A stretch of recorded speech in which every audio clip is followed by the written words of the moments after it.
Hi all, my name is Liz. I'm an alcoholic, and um, the story that you didn't need to know is that uh, we were having a hard time finding a Wi-Fi speaker, so I came in and volunteered.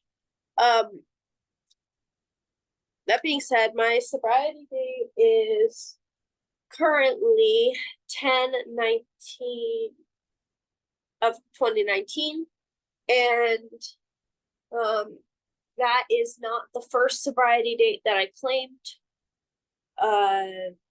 Previously, before this sobriety date, I started exactly 6 months before, and on the 6 month day said, I think I can try other substances, and then had a full-on panic attack and didn't um didn't handle it very well. And my official story, I mean, I would be remiss to say that it didn't start when I was a youngin. I was one of the people in my family who wanted to fix everything. I would go to therapy, and my therapist would call me a caretaker. Um, and if I could have a role in saving every human being from whatever thing was devastating them, I would try. And that meant trying to fix my family's, my parents' relationship, my sister with her boyfriend's relationship, my brother who was a drug addict and was kicked out of our house when I was young. I was like the mediator between him and my dad, and they would stick me on the phone call to talk to him while he was in rehabs and jails. And I didn't even know what to say. I was so small. The only thing I ever did was cry.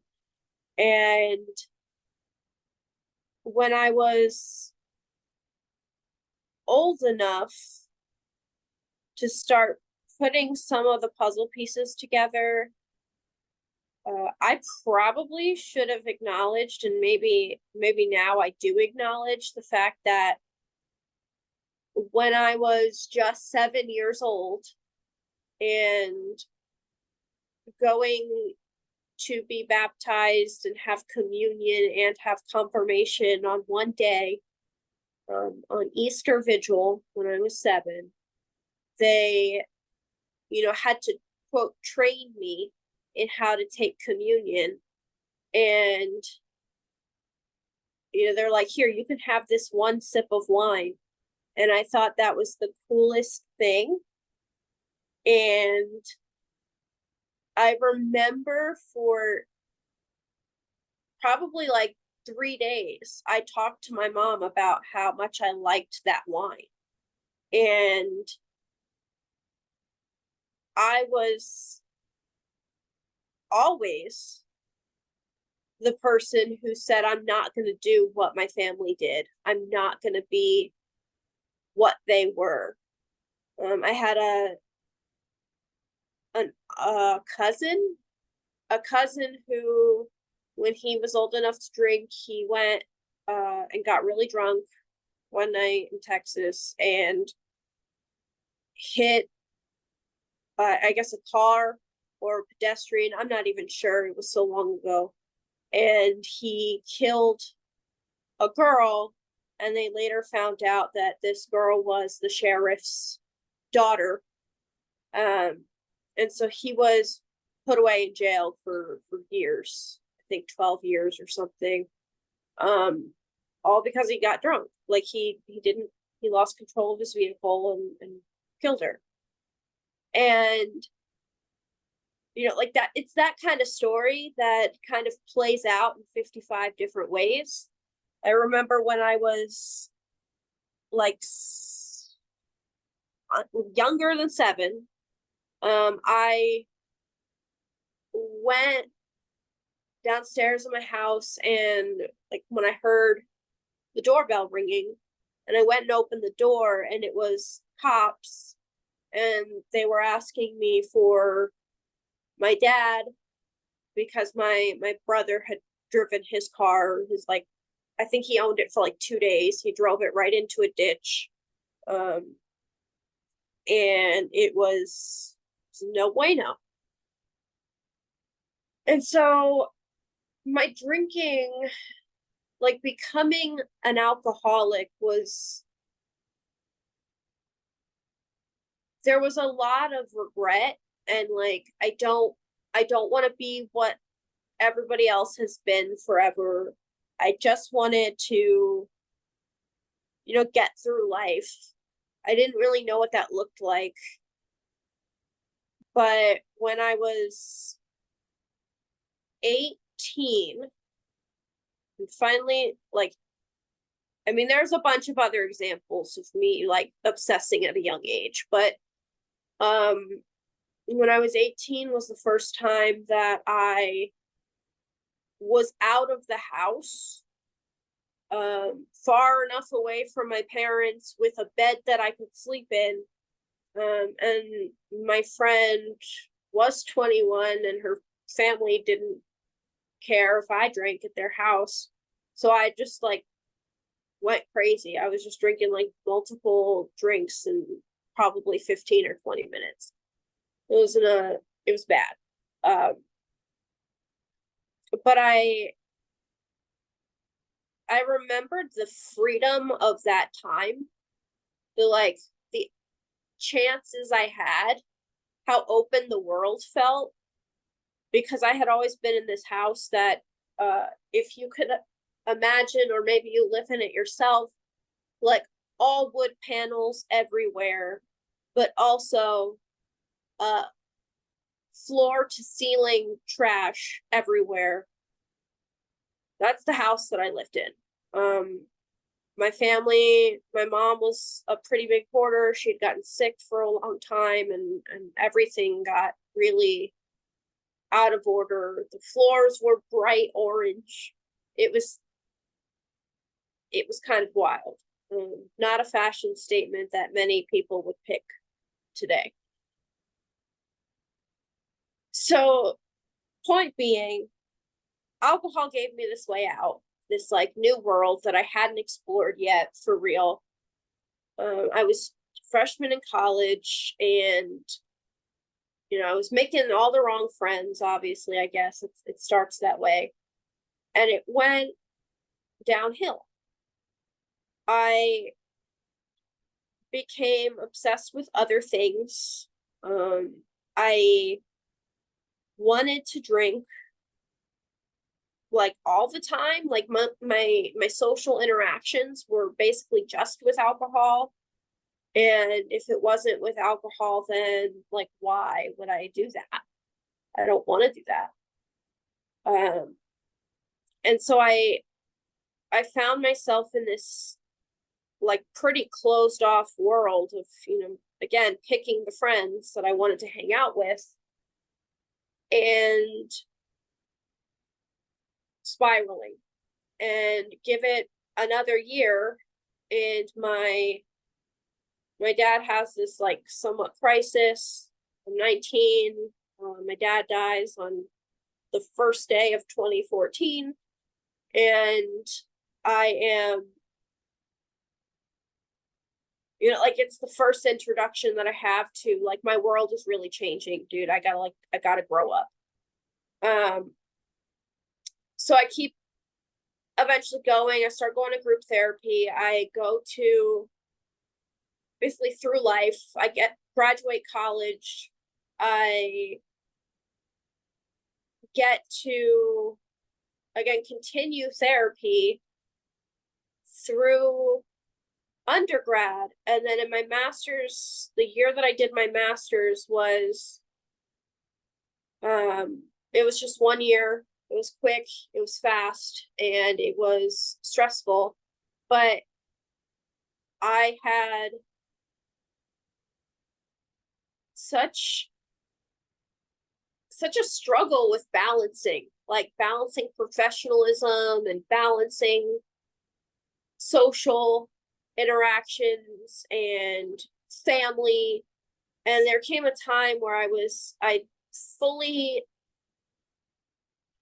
can remember telling my mom, like, we were at dinner and I was like, I'm gonna go to, and I want to preface this with, I was not this kind of person. I was not the kind of person who would literally walk up and get out of a dinner with my mom and go hang out at the bar by myself. Like, that wasn't the kind of person that I was, but close to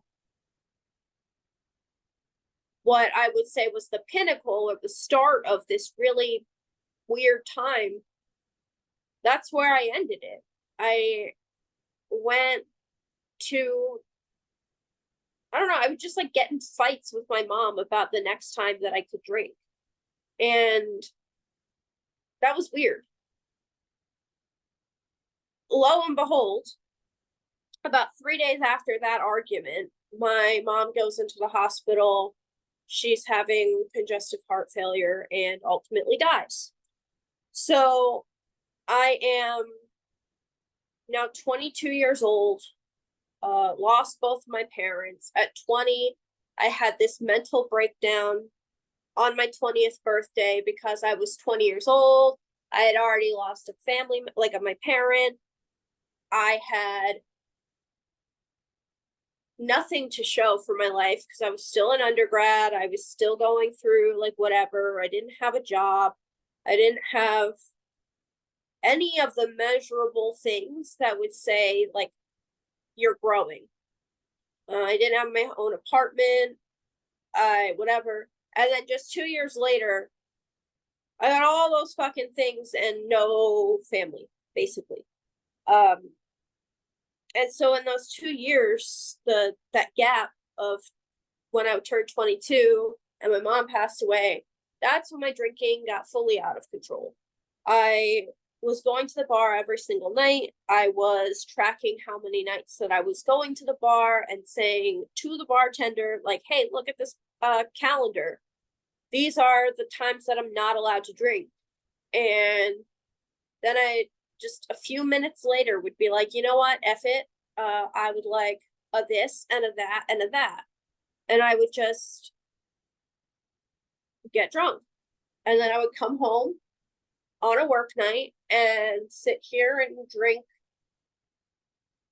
either a bottle of wine by myself in the dark, or I would take out one of the old bottles of alcohol that we had stocked here and just decide to chug that. And it was always the stuff that I didn't even like.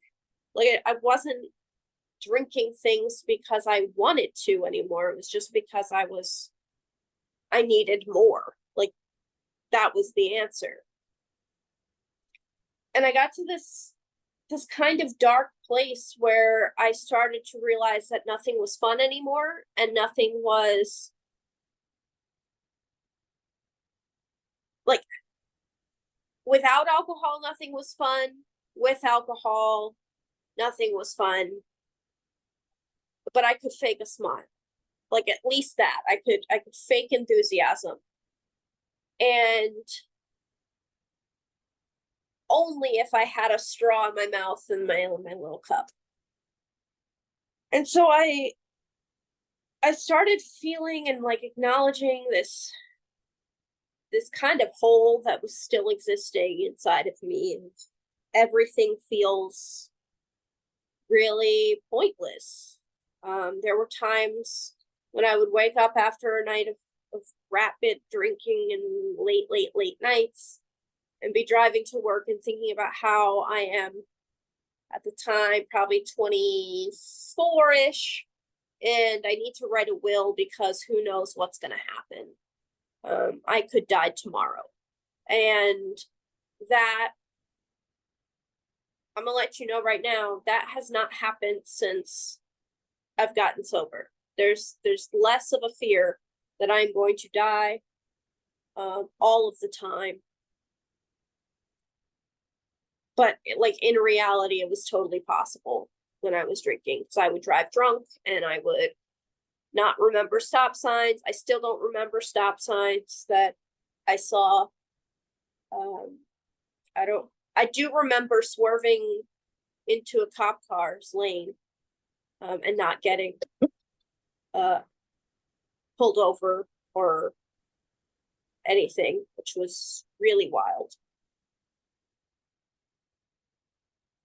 But there's so much in the drinking world, but I do, because it is a YPod night, I want to make sure that I talk to the new alcoholic, the person who feels like their life is over, who feels like they will never get any semblance of control over their alcoholism, and say that I 100% would have agreed with you if I was speaking from early times. I had no idea what the point of any of this was. I wanted to, first of all, I really thought this place was a cult. Every time I'm going to tell you guys, I feel like this place is a cult. Because who are you reading this book by some dude who doesn't exist anymore, and look at the bubbly font of the color in the covers, whatever. But this work has changed my life. I have gone from a place where people scare me to a place where I can talk to just about anyone about just about anything. Sometimes, not all the time. I'm not gonna say I just throw words out there a lot. But I can make a friend out of a stranger real quick. And that is a skill that AA has taught me. And one of the biggest places that I've learned that is from going to young people and Alcoholics Anonymous conferences and seeing so many people interact with other people. And if you had told me that I would be doing that at 25, I probably already would have said I'm too old for that, just because. Why identify when I could compare? And that was a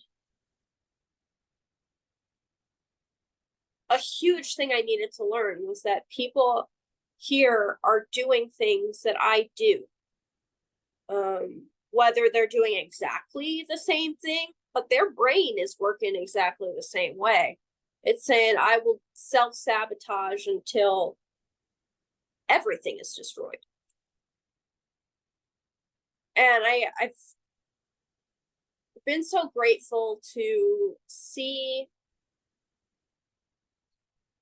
just even a little bit of how my brain works in this program. There wouldn't be a sober me if I didn't try, like solidly try, because I don't do things perfectly here. If I didn't try to do things that people tell me worked for them. That includes, like I mentioned before, YPOD conferences.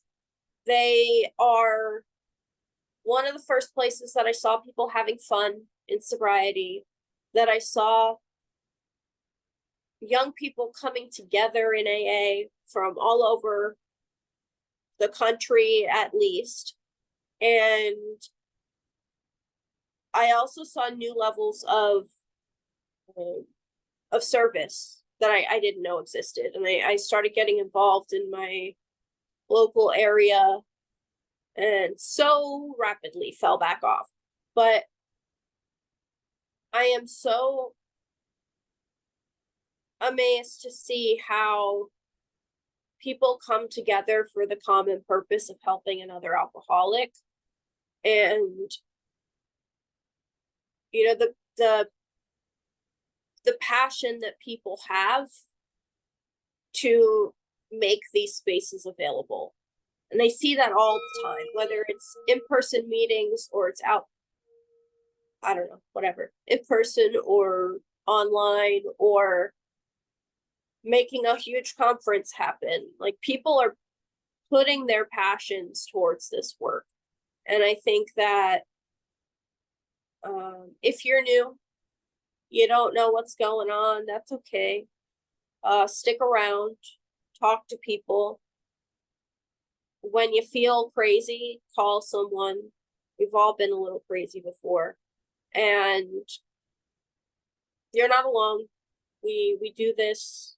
We stay here in these rooms because we can't be alone. So keep coming.